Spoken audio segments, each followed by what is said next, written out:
shakpi bụ nkịta nyara akpa si akwụ n'ọhịa. O ruo n'otu oge agụrụ dị n'obodo, ụmụ anụmanụ wee nọ ọgbakọ wee tụọ aro kpaa nkata si kedu ihe a ga-eme ka agụrụ a na-agụ anyị megịnị kwụsị. Na nkwụsị ya bụ ọgbakọ, ha kpebiri na onye ọbụla ga-akpọta nne ya egbuo ma rie. Ya bụ ụbọchị ọbụla o rutere onye ọkpọta nne ya ka egbuo. Ọsa wee laa wee chekata ihe a wee sị kedu ka ya ga-esi akpọrọ nne ya kpọpụta egbuo rie, onye ga-abụzi nne. O wee kpọrọ nne ya gaa n'otu ogologo akwụ toro ogologo wee zoo nne ebe ahụ.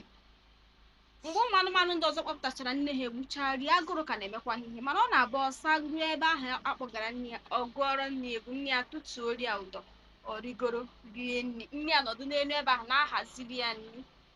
Mbe na-ahụ na ahụ na-ama ọsa mma. O wee ruo otu ụbọchị o jekwa ya